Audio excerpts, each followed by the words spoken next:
Did you know that a mystery once took place at an oil storage site in Frederick, Colorado, capturing national attention and sparking outrage across the United States?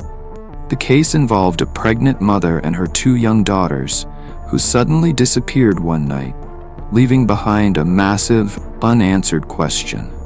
Even though police mobilized investigative teams across various areas, they couldn't determine the whereabouts of the mother and her two daughters. Just when all hope seemed lost, a seemingly minor detail unveiled a terrifying truth.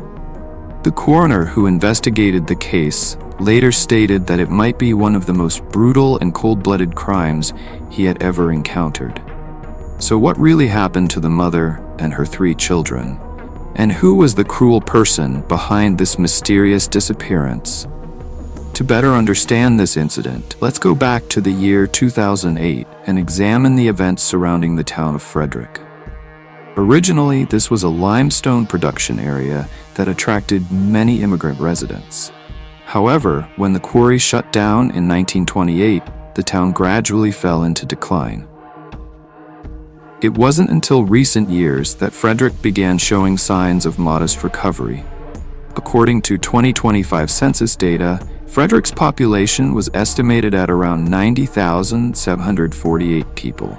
Compared to 2020, the town saw an increase of approximately 12,388 residents, or 15.8%. Between 2010 and 2025, the population of Frederick grew by nearly 40.9%, with the most significant growth occurring between 2010 and 2020, around 21%.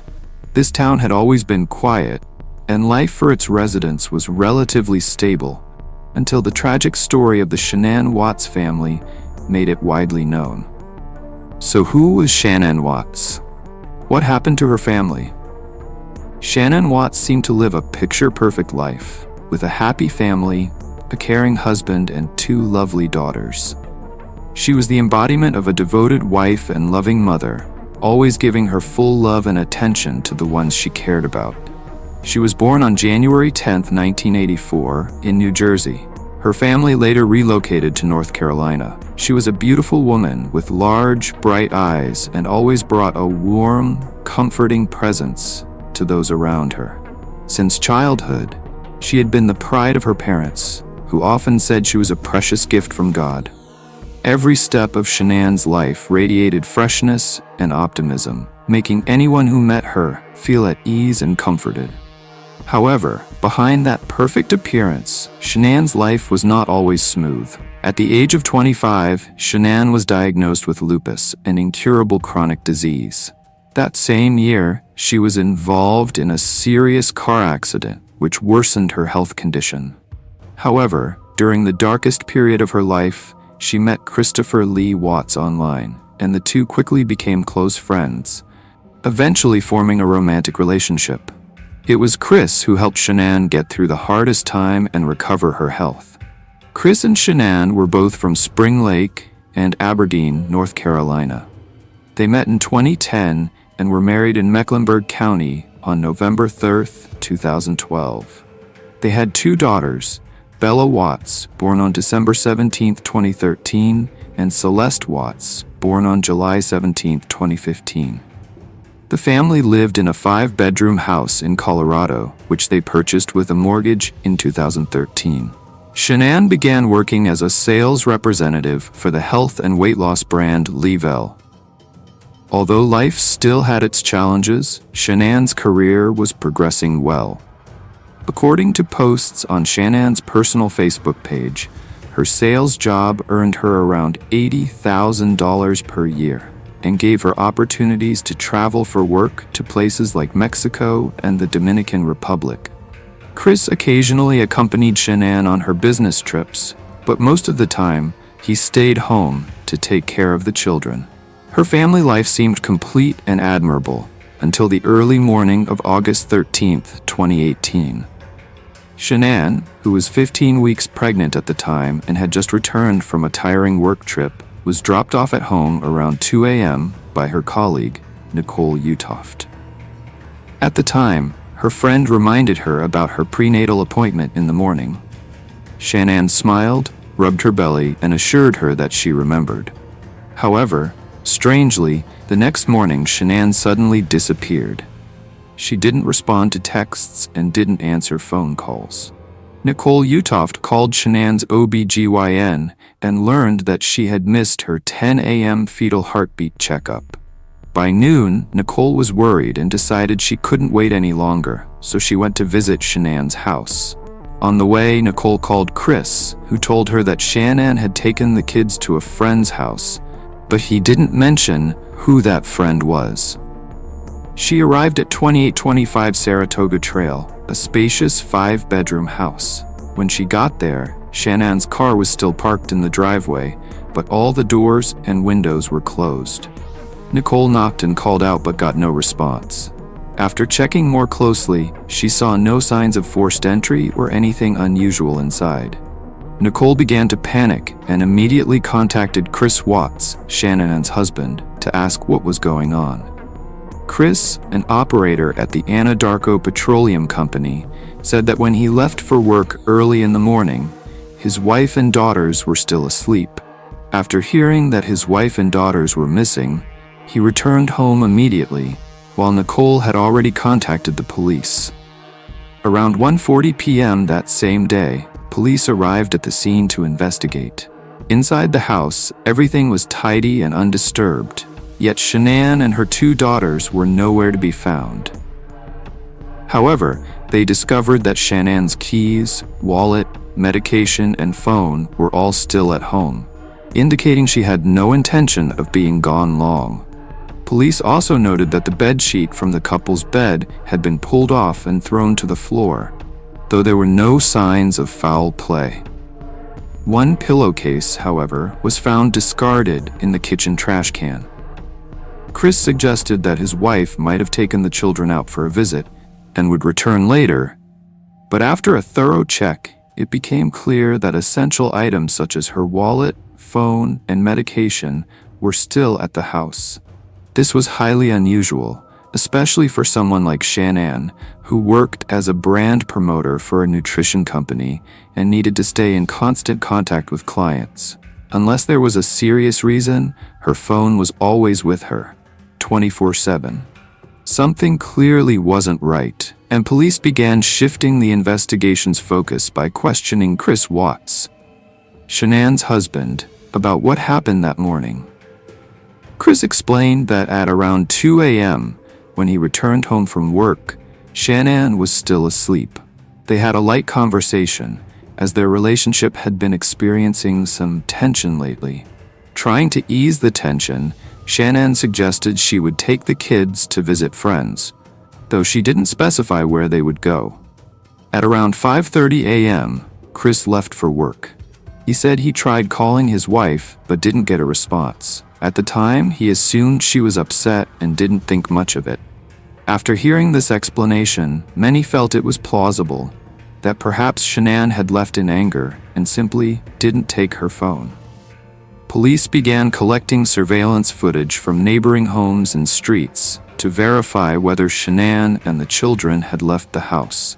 Strangely enough, not a single camera captured any footage of Shanann or the children. The only footage available showed Chris backing his truck into the garage at 5:27 a.m. and leaving again at 5:45 a.m. There were no signs that Shanann or the girls had left the house or done anything at all during that time. Police began to feel suspicious, as it appeared they had vanished without a trace. News of their disappearance spread quickly across the town of Frederick, stirring the community.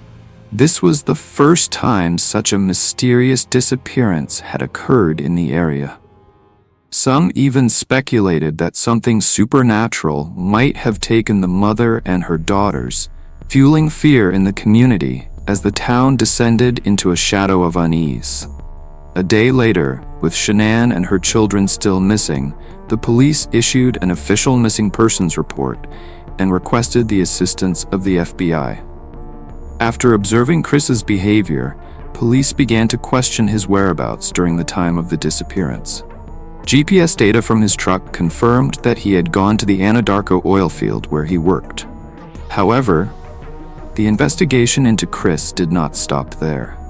Dozens of officers, along with professionally trained search dogs, conducted a full search of the Watts home and its surroundings.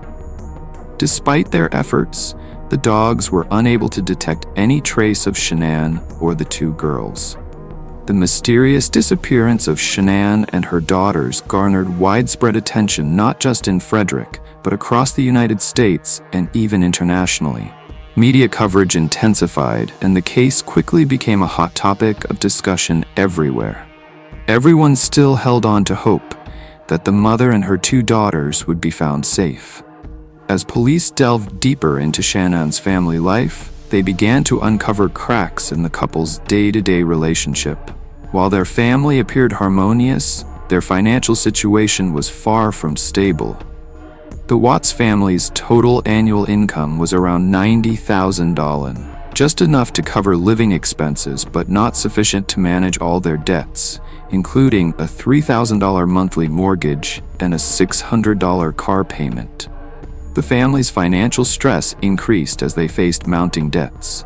In July 2014, they were sued for failing to pay homeowners association fees. By June 2015, Chris Watts had filed for bankruptcy. At the time, their two bank accounts held a combined total of just $9, one with $3 and the other with $6. Despite the overwhelming financial pressure, Shanann's love for her husband remained strong. In June 2017, Shanann posted an emotional message on social media announcing her excitement about being pregnant with their third child. She shared the news with Chris, and together, they celebrated learning that it was a baby boy. The couple decided to name their unborn son Nico. During the investigation, police observed that Shanann was outgoing, full of life, and deeply devoted to her family. Therefore, the possibility that she had run away with the children was considered extremely unlikely. Police began speaking with Shanann's friends and relatives for more information. Nearly everyone interviewed pointed out the same thing. Shanann and Chris's relationship had recently been facing serious problems. Shanann had even broken down in text messages to her friends, saying that Chris didn't want a third child and that their relationship had grown distant. She emphasized that perhaps it would be best for them to separate. Shanann's mother, Sandra, also stated that Chris had once been a very caring husband and father. However, she noticed a distinct change in his behavior recently. She recounted that on June 27th, when Shanann took the children to North Carolina for summer vacation, Chris didn't want to go with them. Sandra did not rule out the possibility that Chris might be involved in the disappearance of her daughter and grandchildren. Shanann was deeply troubled about their marriage and frequently confided in friends about her suspicions that Chris might be seeing another woman. And her fears turned out to be true. After reviewing Chris's communications, police discovered that he had indeed been having an affair. The woman he was involved with was Nicole Kessinger, a co-worker at the oil company. Chris had lied to Kessinger, telling her he was divorced in order to continue their relationship. The two met frequently and went on dates together. Police also found out that during Shanann's summer trip, Chris and Kessinger met several times and even spent the night together at a hotel on July 14th. Before Shanann returned from her trip, Chris wrote a love letter to Kessinger on July 30th. Their relationship continued during this entire period. On August 9th, while Shanann was on a business trip in Arizona, Chris hired a babysitter to care for the children so he could continue seeing Kessinger.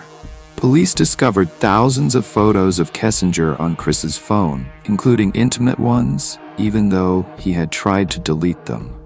Investigators managed to recover the files and found clear evidence of the affair. Notably, Chris hadn't only been involved with Kessinger. Around February 2018, he had a one-night stand with another woman named Amanda, whom he had met through a dating app. During questioning, Amanda revealed that Chris was wild and aggressive in bed, raising even more suspicions among the investigators that he had likely been unfaithful multiple times. Additionally, Nicole Atkinson, a close friend of Shanann, provided the police with two suspicious details on the day of the incident. When she wanted to report Shanann's disappearance to the police, Chris tried to dissuade her, stating that he didn't want law enforcement involved. Secondly, upon reviewing surveillance footage, the police observed that Chris's behavior was notably unnatural. Known for his calm demeanor, he became visibly anxious and restless when he saw footage of himself backing his truck into the garage. He crossed his arms, paced back and forth in front of the screen, appearing extremely distressed as if an unspeakable secret was being exposed. These details made the police particularly wary. A neighbor also provided surveillance footage to the police and noted that they had never seen Chris back his truck into the garage to load items before. This was the only time, which was highly unusual. On the day of the incident, before Nicole contacted the police, only Chris was seen entering and exiting the house. This further raised the police's suspicions about his actions. On August 15, 2018, with the assistance of a drone equipped with a camera, the police discovered at the oil extraction site a bedsheet fragment with patterns similar to pillowcases found at the victim's home. Immediately, the police summoned Chris for interrogation. In the interrogation room, he sat cross-legged on the chair, with a relaxed, calm, and confident demeanor. Throughout the interrogation, Chris's responses were nearly flawless. He vehemently denied having an affair and asserted that he had done nothing to harm Shanann. Had the police not had prior evidence, they might have believed his words. However, an FBI behavioral analyst, after repeatedly reviewing the interrogation footage, noticed that when discussing the disappearance of his wife and children, Chris unconsciously touched his neck. This action led the agent to speculate that Chris might have strangled Shanann. Subsequently, although he continued to appear calm, his polygraph test results revealed an undeniable truth. He scored only 18 points, significantly lower than the normal range. Upon learning that he had failed the polygraph test, Chris visibly became anxious, and his face displayed evident distress. Initially, he denied all charges and attempted to blame certain family incidents, even claiming at first that his wife had killed their children and that he had killed her in self-defense. However, when confronted with evidence and the complexity of the questions, Chris ultimately confessed to his crimes in a plea deal with the prosecutor. Chris stated that on the morning of August 13th, before killing his wife, he had an argument with Shanann about separation. Subsequently, he strangled Shanann while she was lying in bed. She struggled but couldn't break free from his grip. When she lost consciousness, he continued his brutal act until she stopped breathing completely. Before murdering his wife, Chris admitted that he had tried to poison Shanann in hopes of causing a miscarriage, wanting to free himself from his family to marry his mistress. However, his plan failed. After taking Shanann's life, Chris took his two daughters, Bella and Celeste, from their beds and placed them in his truck. At the oil site where he worked, Chris continued his horrific actions. He strangled his younger daughter Celeste until she stopped breathing. When his older daughter Bella witnessed this, she cried and asked if the same would happen to her. Chris didn't answer and proceeded to kill Bella. Her final, haunting words were, "No, Daddy." Chris admitted that his motive for the murders was his desire to escape his marriage to Shanann and be with his mistress, Nicole Kessinger. According to him, family life no longer brought him happiness, and he didn't want to face the changes or end the marriage through conventional means like divorce. On August 16, 2018, police found Shanann Watts' body buried in a shallow grave close to the surface. Nearby, they also discovered the bodies of the two little girls inside two separate crude oil tanks. The recovery team nearly collapsed upon witnessing the horrifying condition of Bella and Cece's bodies. The bodies of the two girls had their shoulders dislocated by their father to fit them into the oil tanks, a horrifying and inhumane act. The way Chris stuffed their bodies shocked both the police and the FBI. Chris dislocated his daughters' shoulders to fit their bodies through the 8-inch openings of the oil tanks. Having been in the military and trained in combat, police questioned how he managed to force each child into separate tanks through such narrow openings. When the bodies were retrieved, their shoulders were found dislocated. Bella's body had torn skin and her scalp had peeled off due to being shoved through the 8-inch, approx. 20-centimeter tank opening. Bella's autopsy revealed her stomach was full of oil, suggesting Chris strangled her inside the truck, meaning she sat in the back seat with the bodies of her mother and sister during the entire 45-minute drive. Shanann's autopsy showed that the fetus was approximately 16 weeks old, with the uterus, umbilical cord, and fetus protruding. It's believed that when Chris straddled and strangled her, the pressure from his body forced the uterus and fetus outward. He then went upstairs to get a blanket to wrap her body and drag it to the truck. If it had truly been a spur-of-the-moment act, there's no way Chris could have heartlessly stuffed his two innocent children into oil tanks. It's incomprehensible how he could act with such cruelty. After all, he was their father. Truly, this was not the act of a parent. Subsequently, the police charged him with 3 counts of first-degree murder and 1 count of tampering with evidence.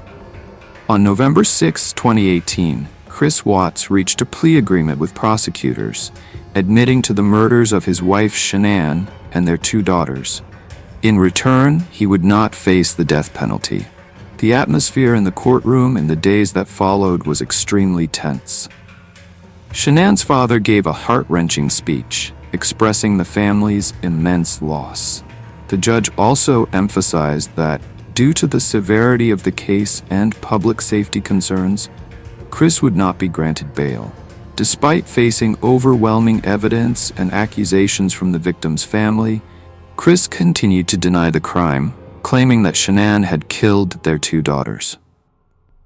Later, the first hearing of the murder case was held on November 19, 2018, in Weld County, Colorado. During this hearing, Shanann's family chose not to pursue the death penalty, stating that after all the pain and loss, they didn't want to witness another death. Although he was a murderer devoid of humanity, the plea deal reached on November 6, where Chris admitted to killing his wife and daughters, allowed him to avoid the death sentence. The presiding judge declared that the defendant's actions were cold and calculated, not impulsive or accidental, but rather a meticulously planned, brutal, and cruel crime. The judge said this could be one of the most heinous and disgusting crimes he had ever presided over.